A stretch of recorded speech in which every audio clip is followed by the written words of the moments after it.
Pay attention to what Officer Marcus Webb's body camera captures as he climbs the pull-down ladder into the attic at 34 Pinewood Lane. Watch the beam of his flashlight cut through absolute darkness, sweeping left to right across the wooden floor. There, in the flickering glow of dozens of LED candles, shapes begin to emerge. Human shapes. Bodies arranged in rows, some seated against the walls, others lying in positions of agony. The skin appears grey, mottled, decomposing, eyes frozen open, mouths twisted in silent screams. Webb's breathing changes. You can hear it in the footage. Short, rapid gasps. His flashlight hand trembles visibly. He takes 2 steps forward, and that's when he sees her. The figure in white at the center of the room. A woman in a bridal gown, arms raised toward the rafters, head tilted back in ecstasy or prayer.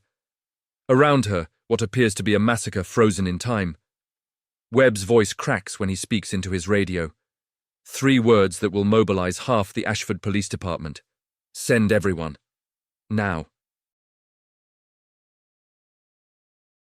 But here's what nobody, not Webb, not the detective who would soon arrive, not the forensics team that would swarm this Victorian house, could have possibly expected about what they were looking at.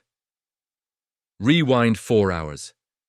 Pinewood Lane in Ashford, New Hampshire, is the kind of street where people still wave to their neighbors, where children ride bicycles until dusk, where the biggest scandal in recent memory was someone's dog digging up a prize-winning rose garden, the sort of place where nothing truly terrible ever happens. Dorothy Finch has lived here for 42 years. At 81, she knows every family on the block, every car that belongs, every routine that keeps this community running like clockwork. So when something feels wrong, Dorothy pays attention. The Whitmores moved into number 34 7 years ago. Jonathan, early 40s, worked in some medical field. His wife Eleanor gave piano lessons from home. Their daughter Mia was 15, quiet, always reading. Normal people, normal family. The kind of neighbors you barely notice because they never cause problems. Until 3 days ago. That's when Dorothy first detected the smell, sweet and cloying, drifting from the Whitmore property like something had died inside their walls. She assumed a raccoon had gotten trapped somewhere. These things happened in old New England houses. Then came the sounds. Late at night, around 2 or 3 in the morning, Dorothy heard moaning. Low, guttural, almost inhuman. She convinced herself it was wind through the old Victorians' eaves. Houses made strange noises. Nothing to worry about. But this morning, Dorothy stepped outside to retrieve her newspaper and glanced up at the Whitmores' attic window. What she saw made her blood freeze.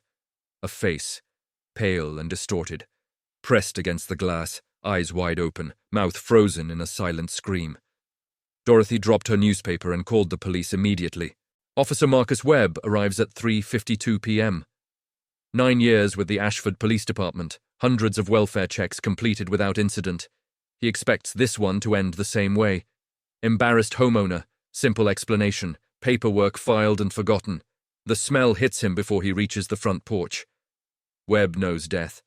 He's encountered it before, the unmistakable odor of biological decay. This isn't exactly that, but it's close enough to make his instincts scream. He knocks on the front door. No answer.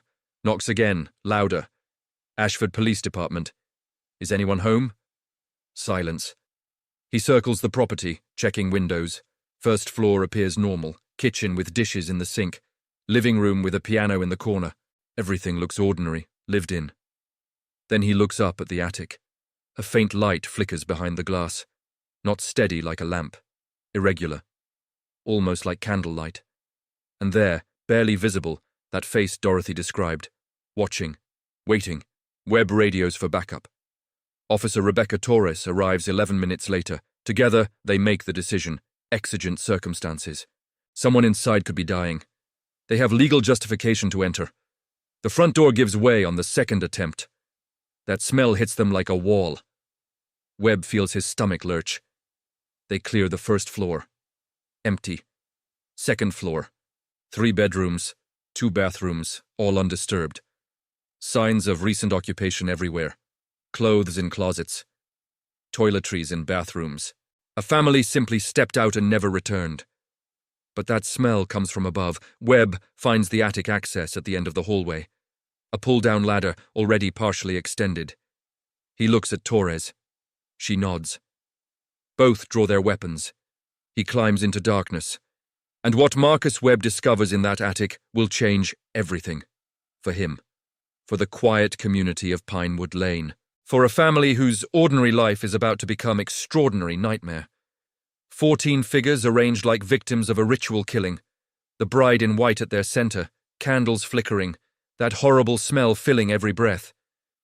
Webb doesn't know yet that everything he's looking at is a lie, that the bodies aren't bodies at all, that the horror surrounding him was built by human hands for purposes he can't yet imagine. All he knows, in this moment, is that he's standing in what appears to be a massacre. And somewhere out there, the family who lives in this house has vanished. Within 18 minutes, Pinewood Lane transforms into something resembling a disaster response. Patrol cars block both ends of the street, their lights painting the Victorian houses in alternating red and blue. An ambulance idles near the curb. Neighbors emerge onto porches, phones raised, recording everything they can see. Detective Sandra Reyes arrives at 4:41 p.m. 23 years with the New Hampshire State Police Major Crimes Unit. She's investigated homicides from Manchester to the Canadian border, domestic tragedies, drug deals turned fatal, the kind of darkness that hides in quiet places. Officer Webb meets her at the front door. His face carries no color. His hands haven't stopped trembling since he descended from that attic. "Talk to me," Reyes says. Webb struggles to form coherent sentences. Attic, bodies everywhere, at least a dozen, maybe more, arranged like some kind of ritual. There's a woman in white standing in the middle of them. The smell, Detective. God, the smell. Reyes nods slowly. She's already requested additional forensic support, the medical examiner's office, and state police backup. If Webb's description proves accurate, they're looking at a mass casualty event. Possibly cult-related, possibly something worse. She climbs the stairs to the second floor, then ascends the pull-down ladder. The odor hits her immediately, biological decay mixed with something chemical, something she can't quite identify. Her flashlight sweeps across the attic space. Bodies everywhere. Reyes forces herself to breathe slowly. She counts the figures. 14 total, men and women of varying ages. 2 smaller forms that appear to be children, all positioned with disturbing intentionality. Some sit against sloped walls, heads tilted as if listening to something only they can hear. Others lie on the floor in poses of suffering. And that central figure, the bride in white, arms raised toward the rafters, frozen in eternal supplication. LED candles flicker throughout the space, casting shadows that make the figures seem almost alive, almost breathing. Reyes approaches the nearest body, a man seated against the wall. His skin carries a greyish-green tint. His eyes remain open, clouded and lifeless. A wound crosses his throat, dark and terrible. She reaches for her radio to expedite the medical examiner when something catches her attention. The texture of the skin, the way light reflects off it. Wrong, somehow, fundamentally wrong. Reyes pulls a latex glove from her pocket. She reaches toward the figure's arm, hesitates, then makes contact. Cold, firm, unmistakably synthetic. She presses harder. The arm gives slightly, like dense foam covered in silicone compound. She moves to the face, touches the cheek, same material, same artificial resistance. For a long moment, Detective Sandra Reyes stands perfectly still. Surrounded by what she now realizes are not corpses at all. They're sculptures, mannequins, incredibly detailed, horrifyingly realistic mannequins. She locates the smell's source in the corner. Industrial containers sit open, their contents releasing that cloying odor. She photographs the labels. Decomposition simulation compound. Biological atmosphere enhancement. Products designed to create the scent of death without any actual death. The sound system takes longer to find. Small speakers hidden throughout the attic, connected to a central hub. A sophisticated audio setup programmed to emit moaning, breathing, and whispered words at random intervals. Reyes descends the ladder. Webb waits below, still shaken. It's not real, she tells him. None of it. They're props, Someone built an incredibly realistic fake crime scene. Webb stares at her. What? The bodies are sculptures, silicone and foam, some kind of elaborate installation. Relief floods Webb's face, followed immediately by confusion. But why? Who does something like this? That's what we need to find out. Where's the family that lives here? No one knows. Neighbor says their car's been gone 5 days. Reyes processes this information. A family vanishes. Their attic contains a gallery of fake corpses. Sound and smell systems simulate death continuously. None of this adds up to anything good. She needs to find the Whitmores, now. The call comes at 7:19 p.m. Detective Reyes stands in the Whitmores' living room, studying family photographs arranged on the piano. Jonathan and Eleanor on their wedding day. Mia as a toddler, gap-toothed smile, clutching a stuffed rabbit. The three of them at some beach vacation, waves crashing behind them. A normal family, happy, unremarkable. Her phone rings, the sergeant's voice carries disbelief. We located Jonathan Whitmore. He just landed at Manchester Airport, flying back from some convention in Chicago. He's demanding to know why police have surrounded his house. Reyes feels tension release from her shoulders. Bring him here, immediately. Jonathan Whitmore arrives 43 minutes later in the back of a patrol car. Tall, thin, graying hair, wire-rimmed glasses. His expression cycles through confusion, fear, and something else as he absorbs the scene outside his home. Emergency vehicles, yellow tape, neighbors watching from every porch. Reyes meets him at the perimeter. Mr. Whitmore, I'm Detective Sandra Reyes, State Police. We need to discuss what's in your attic. His face shifts. Recognition flickers in his eyes, then resignation settles across his features like a mask. You found it. Reyes studies him carefully. Found what exactly? 14 hyper-realistic human figures arranged to simulate a mass death scene, sound systems playing moaning on loops, chemicals designed to smell like decomposition. Whitmore removes his glasses, rubs his eyes slowly, takes a long moment before responding. I'm a special effects artist. Prosthetics, animatronics, theatrical simulation. 18 years in the industry, films, haunted attractions, medical training facilities. Those figures represent my life's work. That doesn't explain why they're staged like a massacre in your attic. Whitmore looks toward his house. His home, now the center of a police investigation, surrounded by flashing lights and suspicious stares. I was preparing for a showcase, horror convention, in Boston next month. Industry professionals, studio representatives, potential investors. I wanted to create something immersive. Something that would demonstrate my capabilities in ways a portfolio never could. So you built a fake ritual killing above your family's bedrooms, an art installation, a demonstration of atmospheric horror. The smell compounds, the audio design, the lighting. Everything works together to create a complete sensory experience, months of preparation for one showcase. Reyes lets silence stretch between them. His explanation aligns with evidence, the professional equipment, the sophisticated programming, the exceptional craftsmanship, but something still doesn't sit right. Where's your family, Mr. Whitmore? Eleanor took Mia to visit her sister in Vermont, left Friday morning. I flew to Chicago Sunday for preliminary meetings with industry contacts.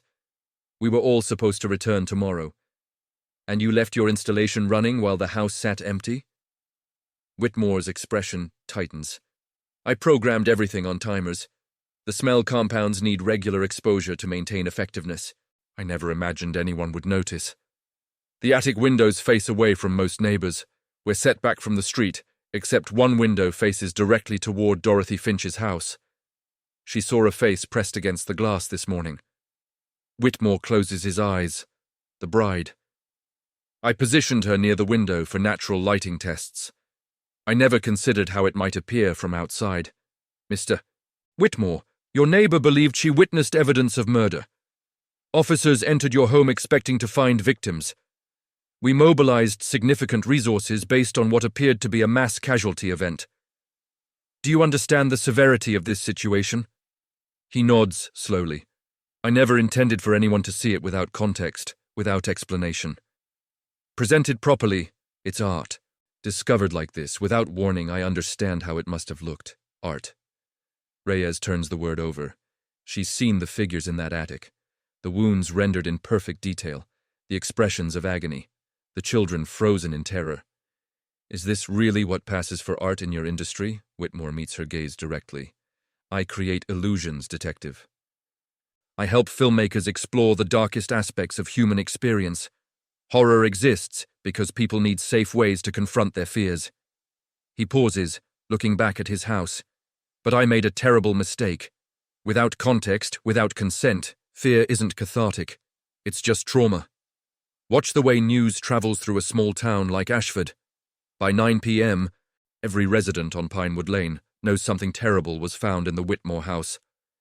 By midnight, the story spreads across social media like wildfire. By morning, news vans from Manchester, Concord, and Boston line the street, cameras pointed at the Victorian house that has become infamous overnight. The headlines write themselves. Police discover house of horrors in quiet New Hampshire neighborhood. Attic massacre shocks suburban community.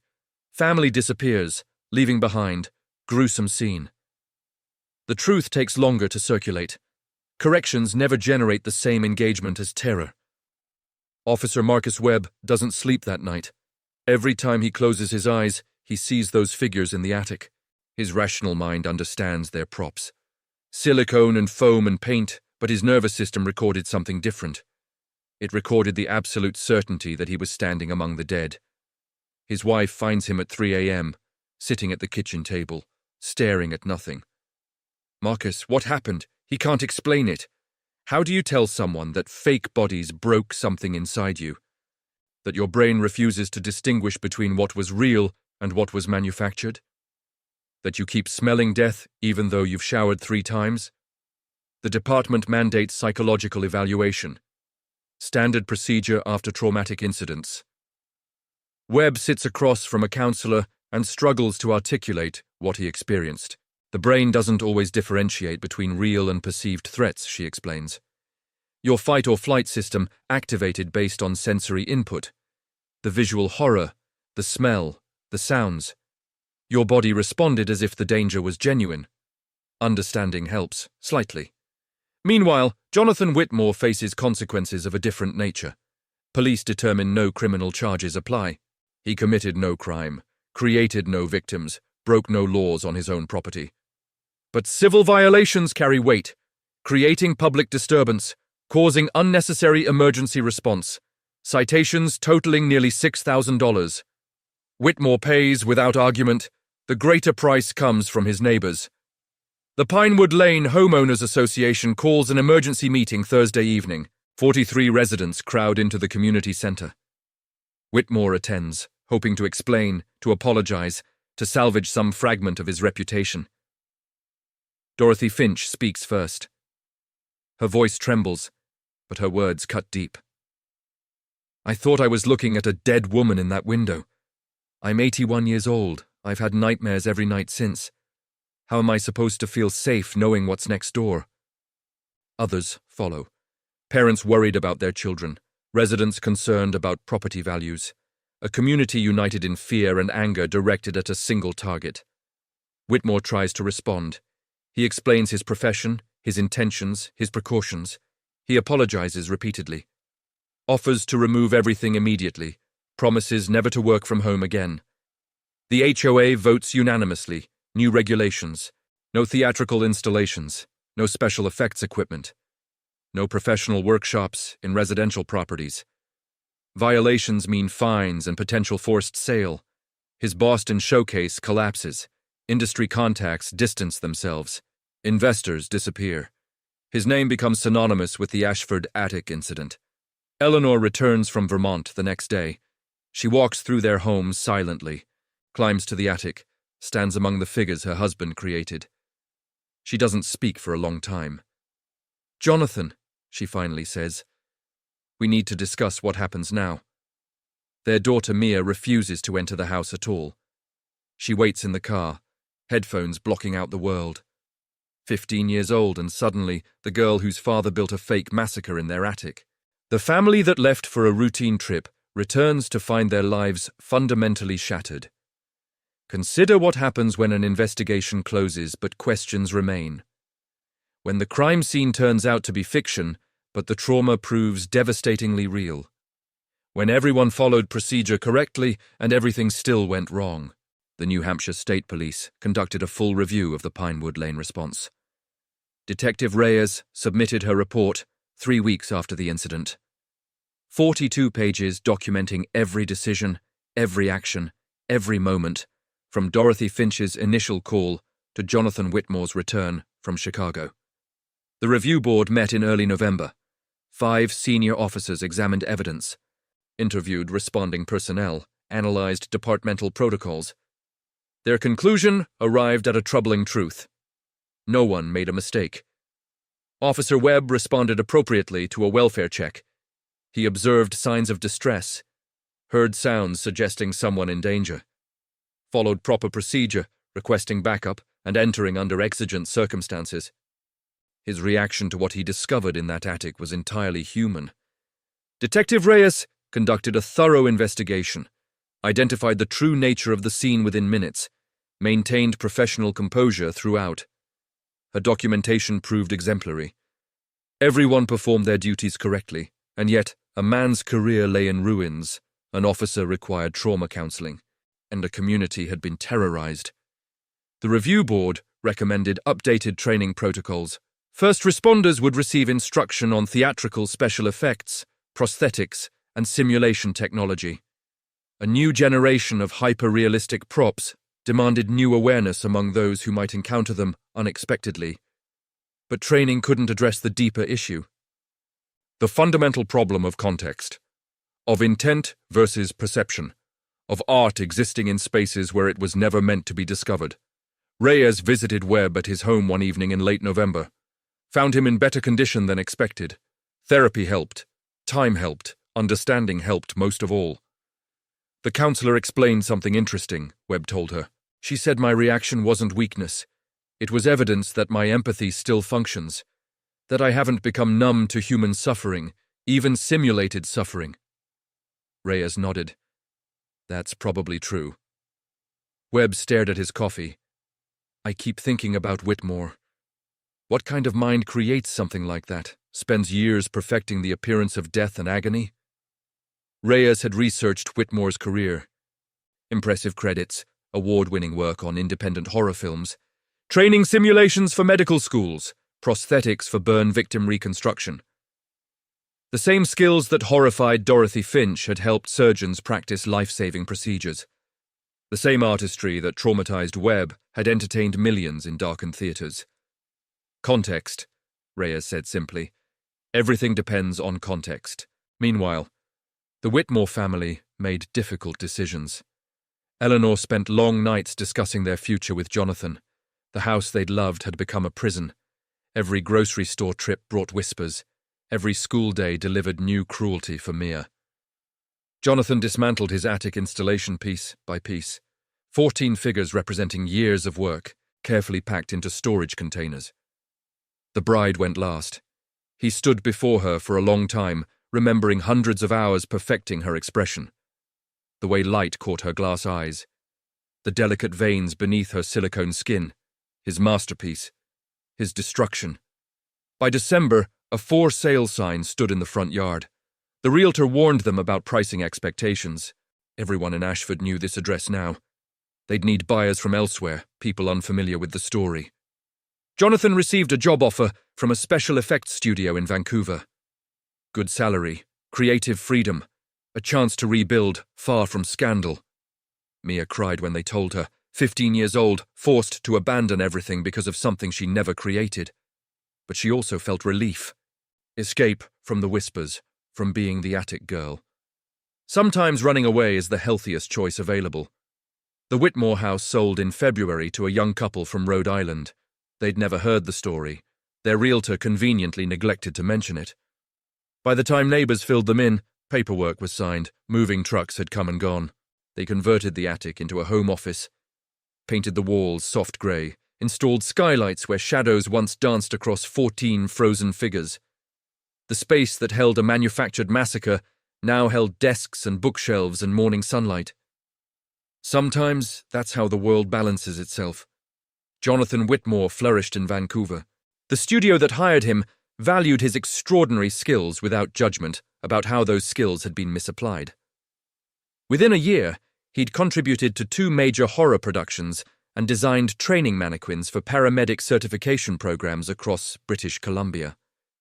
His most famous creation, The Bride in White, found a permanent home at a professional haunted attraction in Seattle, properly contextualized, clearly advertised. Visitors chose to encounter her, paid for the privilege of being terrified. She remained haunting as ever, but now her horror served its intended purpose. Eleanor resumed teaching piano at a studio downtown. Mia adjusted to her new school faster than anyone expected. Canadian teenagers cared less about American news stories. She became just the new girl, not the attic girl, a mercy she hadn't dared hope for. Back in Ashford, Officer Marcus Webb returned to full duty in January. The nightmares had faded. Counseling had helped. He still thought about that attic sometimes, about the moment his flashlight swept across those figures, about the certainty he'd felt standing among the dead, but now he understood something important. His reaction hadn't been weakness, it was humanity. The day he stopped responding to apparent suffering, even manufactured suffering, would be the day he needed to surrender his badge. He kept a photograph in his desk drawer, not of the attic scene, but of the review board's training recommendation. A reminder that his worst professional moment led to systemic improvement. Future officers would be better prepared because of what he experienced. Dorothy Finch passed away that spring, 81 years old, peacefully in her sleep. Her obituary mentioned decades of community involvement, her devoted marriage, her beloved garden. It didn't mention the phone call that started everything. Perhaps that was appropriate. She'd done nothing wrong, saw something disturbing and reported it, exactly what a responsible citizen should do. Detective Reyes attended the funeral, stood in the back, paid respects, left quietly. Another case closed. Another life touched by investigation. Pinewood Lane returned to peaceful routine. Children rode bicycles. Neighbors waved to each other. The HOA regulations remained in place, though enforcement seemed unlikely. The story became local legend, told and retold with varying accuracy. The house where police found fake bodies, the artist who fooled everyone, the grandmother who called it in. Details shifted with each telling. But here's what legends usually miss. The real story isn't about props or procedures or property values. It's about the space between intention and perception. The gap between what we create and how it's received. Jonathan Whitmore built something extraordinary. Figures so realistic they triggered genuine trauma in trained professionals. That represented remarkable achievement. It also represented profound failure. Art requires audience. Horror requires consent. Context transforms the same object from masterpiece to menace. The attic at 34 Pinewood Lane is an office now.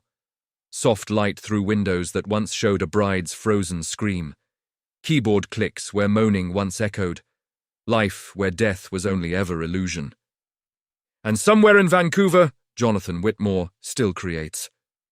Still perfects the appearance of mortality. Still pushes boundaries of what simulation can achieve. But now he remembers. Context matters, consent matters. The line between art and accident is thinner than anyone imagines. He never forgets what waits on the other side when that line gets crossed.